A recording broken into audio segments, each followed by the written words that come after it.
Olá pessoal, aqui é a professora Deliane Gomes e hoje nós vamos falar sobre o carrapato do boi, que é o Rhipicephalus boófilos micrópolos.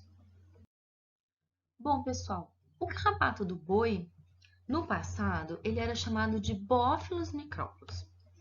E aí foram realizados diversos estudos e chegaram à conclusão de que ele era o mesmo gênero do Rhipicephalus, ele não era um gênero diferente.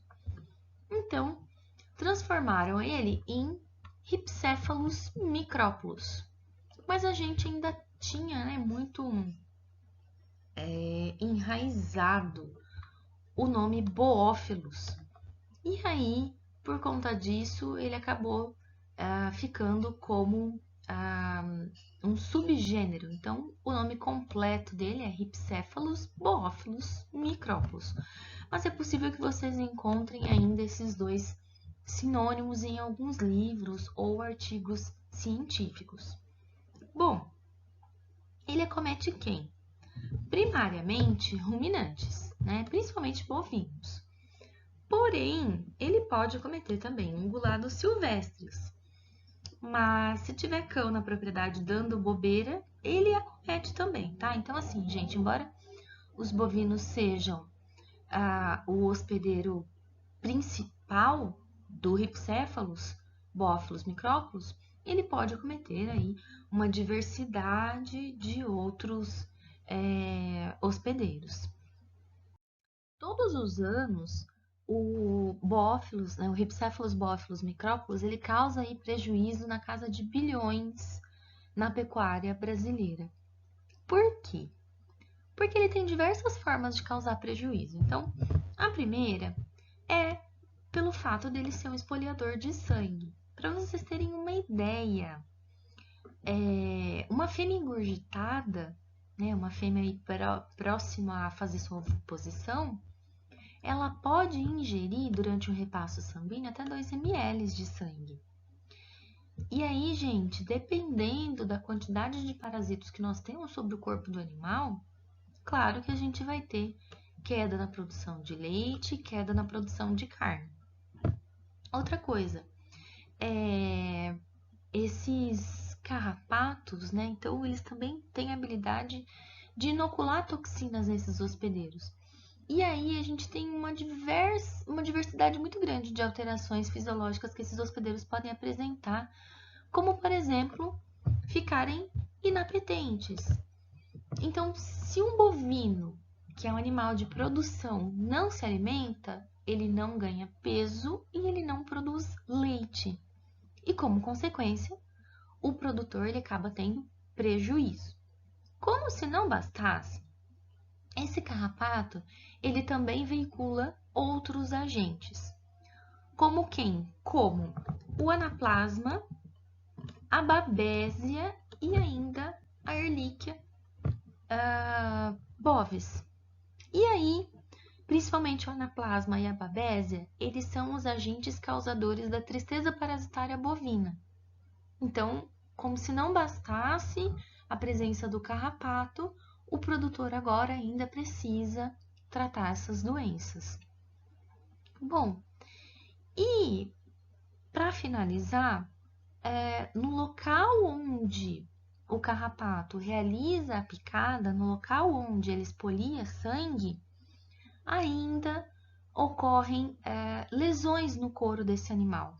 E isso faz com que o produtor tenha prejuízos na hora de vender esse couro. Que tipo de lesões? Lesão pela própria picada, né, que vai deixar aí uma cicatriz, é possível que deixe uma cicatriz. Ou ainda, a ferida deixada pela picada, ela pode ser acometida por larvas de moscas, como por exemplo por miníases. E isso vai danificar ainda mais esse couro. Então, os prejuízos decorrentes da presença do carrapato são muito grandes. Então, morfologicamente, a gente tem aqui as diversas fases do carrapato. Nós temos a ninfa, que tem 3 pares de patas, né? São insetos hexápodes.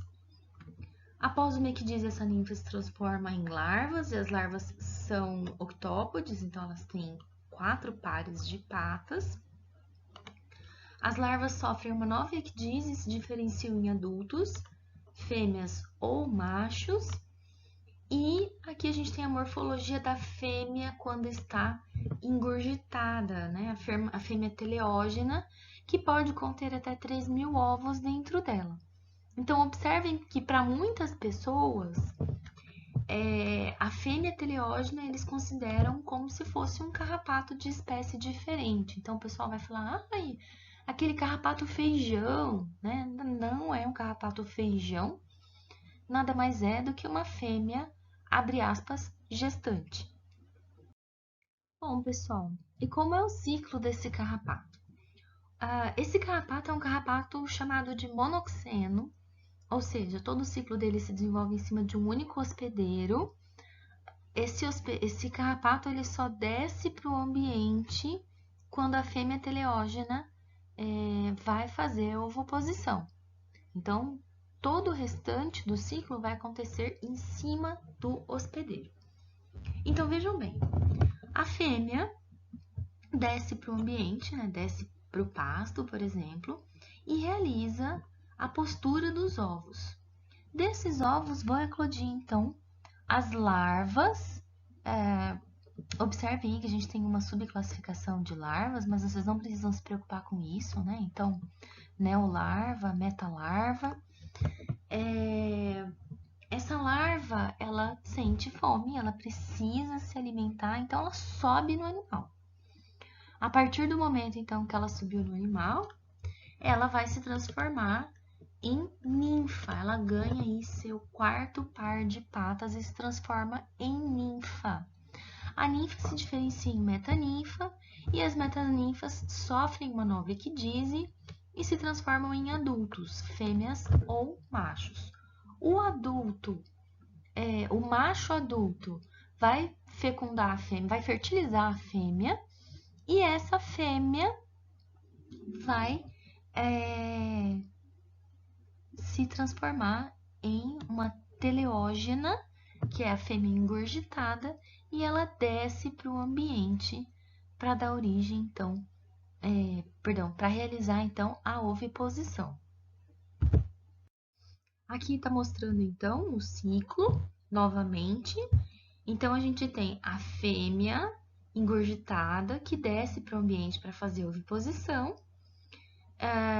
Desses ovos vão eclodir as larvas. Essas larvas ficam lá de tocaia nas pastagens, principalmente nas extremidades das folhas, para que assim que um bovino ou outro animal, né, esbarrar, ela suba no corpo desse animal. E aí, em cima do corpo do animal, ocorre a transformação de larva para ninfa, de ninfa ocorre a diferenciação em adultos, e dos adultos a gente tem o surgimento, então, após a cópula da fêmea engurgitada. Mas o mais interessante dessa imagem, pessoal, não é repetir o ciclo. É isso aqui, ó. 5% apenas dos carrapatos estão em cima do animal. Os outros 95% estão onde? No pasto. Então, a gente não pode esquecer de cuidar do ambiente. Isso é válido para grandes animais, isso é válido para carrapatos de pequenos animais também, mas a gente não pode esquecer de cuidar do ambiente.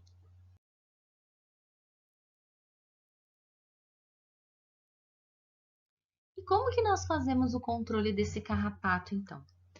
O objetivo principal do controle do carrapato bovino é impedir que essa fêmea engurgitada venha fazer deposição de ovos, né? Porque uma fêmea pode dar origem a 2.000, 2.000, 3.000 ovos.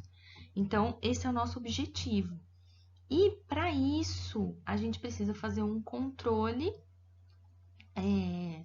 com inseticida, por exemplo, né? Um banho com inseticida, com carrapaticida, mais ou menos uns 20 dias antes das fêmeas ficarem completamente engurgitadas. Então, a gente utiliza essas soluções.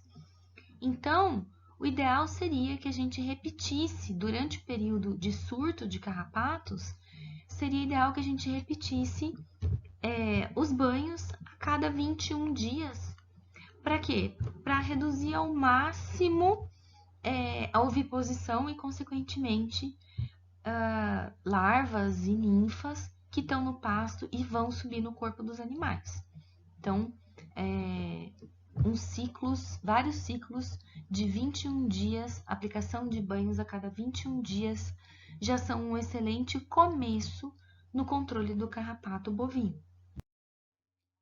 O que a gente pode utilizar? Eu sempre brinco, né, que a ivermectina, ela seria o papa da parasitologia, né, se não fosse a resistência que ela tem. Porque ela tem aí uma diversidade de funções, entre elas carrapaticida também. Então, as avermectinas milbemicinas, elas têm aí um papel bastante interessante no controle de carrapatos. Uma coisa que a gente tem que ficar claro que a gente tem outras substâncias que são utilizadas para carrapato também. Amitraz, deltametrina, cipermetrina, né, os piretroides de modo geral, eles têm uma boa ação sobre carrapatos. O fipronil também tem uma excelente ação sobre os carrapatos dos bovinos.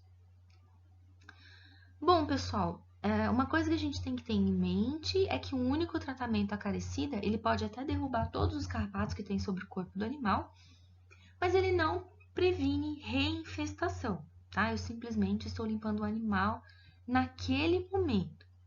Então, o ideal aí é que a gente tenha controle em datas estratégicas. Como eu falei para vocês, a cada 21 dias é um prazo bastante interessante, um intervalo bastante interessante, principalmente nos períodos em que a gente tem muita infestação na propriedade. Bom, pessoal, em algumas propriedades, né, tem sido realizados aí um controle meio que desordenado, uso excessivo de carrapaticidas. Então, nessas propriedades já está ocorrendo bastante resistência aos princípios que nós temos disponíveis no mercado. Alguns autores, eles defendem que não é interessante você erradicar por completo a população de carrapatos, e sim que você mantenha em níveis aceitáveis. Por quê? Porque quando você erradica a população de carrapatos completamente, o rebanho ele perde a resposta imunitária que ele tem contra os agentes que causam a tristeza parasitária bovina. E, por outro lado, quando esses carrapatos são mantidos, né, em níveis bastante baixos, eles ficam estimulando o sistema imune desses animais contra esses agentes aí, contra o anaplasma e a babésia principalmente. Além, pessoal, dos tratamentos com carrapaticidas, todas as outras técnicas adicionais, elas são muito importantes. Porque lembrem-se que 95% dos carrapatos não estão sobre o corpo do animal, estão no pasto. Então, o que a gente pode fazer? O pastejo rotacionado, né, rotação de pastagens, em que a gente divide o pasto aí em diversos piquetes e esses animais ficam rotacionando esses piquetes. Os piquetes vazios devem ficar sem ser pastejados por um intervalo aí ótimo de 45 dias. A gente viu bastante rotação de pastagem para controle de larvas no pasto, né? Então não controla apenas larvas, controla também a quantidade de carrapatos, tá? Bom, a gente tem o pastejo alternado, no caso a gente pode aí alternar entre duas espécies esse pasto, mas a gente tem que tomar muito cuidado porque às vezes a outra espécie ela não é sensível a esse carrapato, mas ela pode ter uma outra doença comum com o bovino, por exemplo, e acabar trazendo outros problemas para essa propriedade. Então, isso precisa ser bem estudado.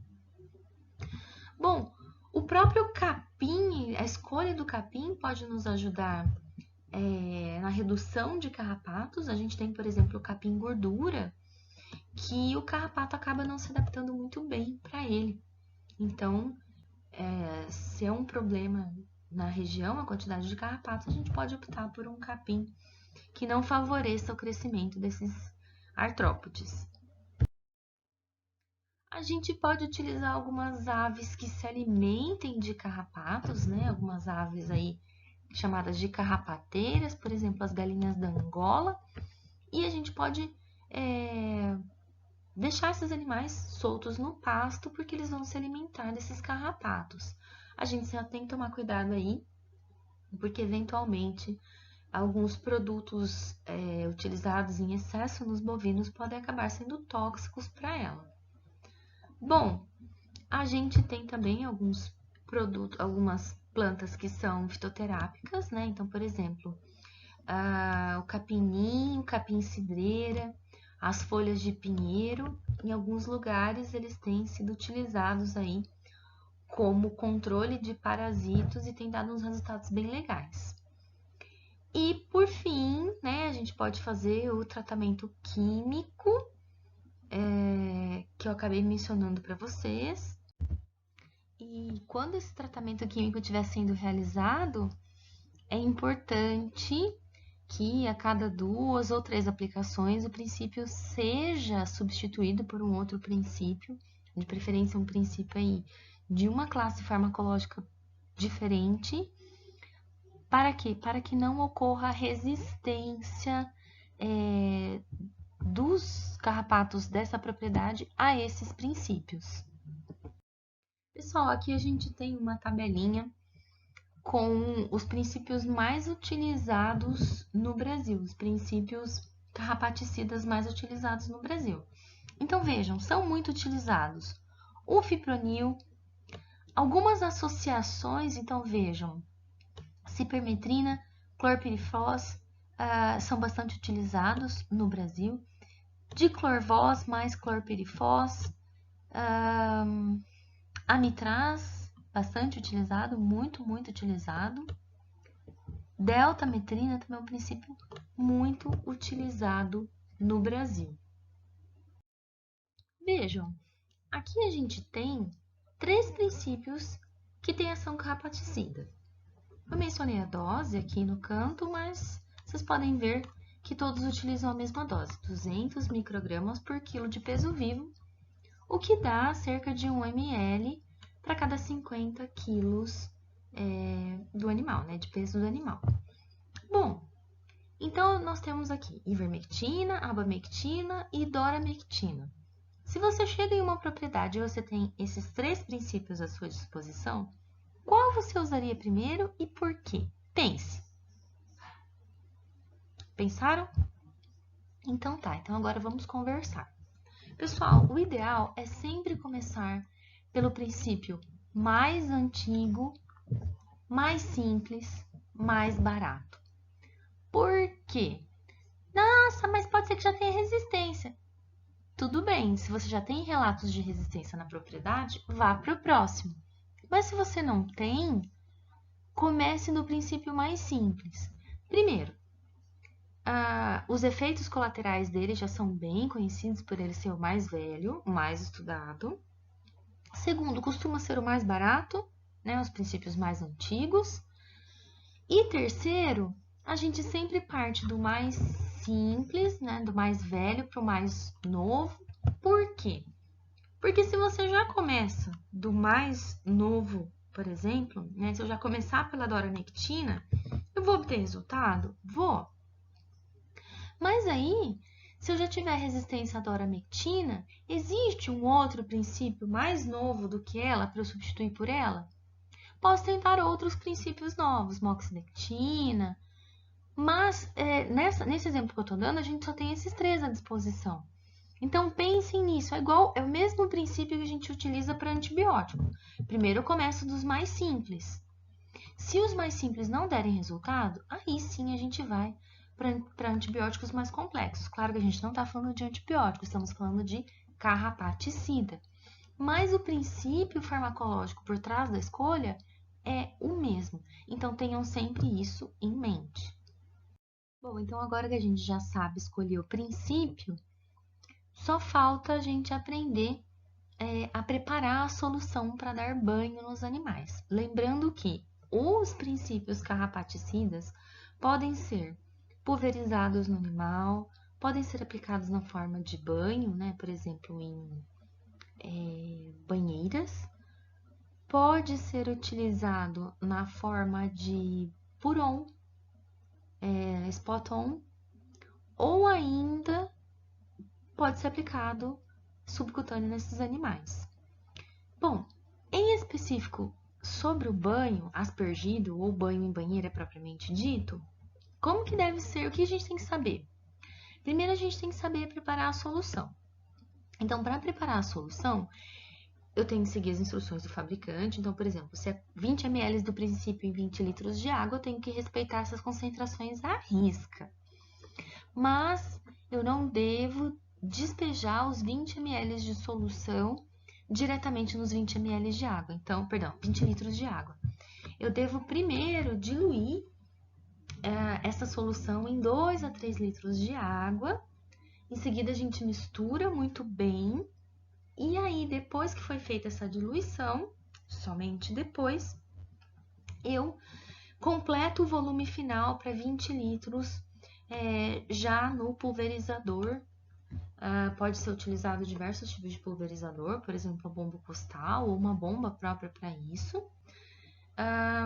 Mas é bastante importante que primeiro a solução seja diluída numa pequena,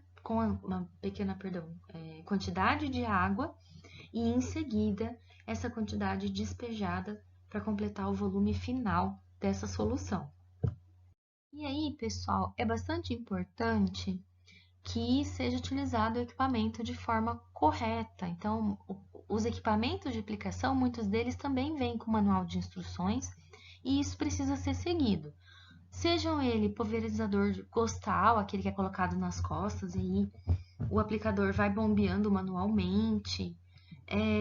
Pode ser utilizado aí bomba elétrica, adaptação de bomba elétrica, enfim, mini bombas, existem diversos. Isso vai depender, a escolha do equipamento depende do quê?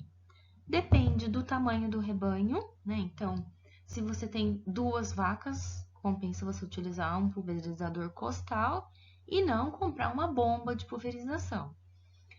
Depende também, pessoal, do recurso do proprietário, né? Das condições do proprietário. Então, assim, utilizar o equipamento respeitando as recomendações do fabricante, né? Para que ele utilize aí seu potencial máximo. O nosso objetivo aqui é que o princípio penetre através dos pelos do animal para atingir a pele, porque é na pele que estão localizados os carrapatos, principalmente os carrapatos pequenos, né? As larvas e ninfas que estão sobre o corpo do animal.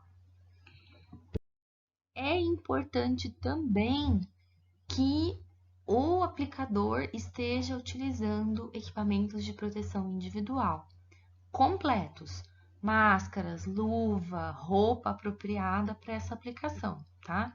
Os animais eles precisam estar contidos. Contido de que forma? Da forma que é disponível nessa propriedade, contido numa corda, contido através do brete, enfim. Por quê? Porque esse animal ele precisa ser banhado individualmente, tá? Eu preciso banhar os animais individualmente, eles precisam ficar completamente molhados. A gente utiliza aí 3 a 4 litros de solução por animal e eu tenho que repetir esse banho num intervalo aí de até 21 dias, então entre 15 e 21 dias, para eu conseguir interromper o ciclo desse carrapato. Perdão. Uma outra coisa que é de extrema importância é que o banho ele tem que ser aplicado no sentido contrário de crescimento dos pelos. Por quê? Para poder molhar embaixo do pelo, exatamente o princípio precisa entrar em contato com a pele desse animal, tá? E, gente, sempre a favor do vento. Sabe por quê? Porque se eu fizer banho no animal, se o funcionário fizer banho no animal contra o vento, na verdade ele está banhando a si próprio. Então, o que vai acontecer? Esse indivíduo pode se intoxicar e o animal não recebeu uma gota sequer do princípio. Bom, pessoal, por hoje é só. Qualquer dúvida, fiquem à vontade para entrar em contato comigo e até a próxima. Na próxima nós falaremos sobre o berne.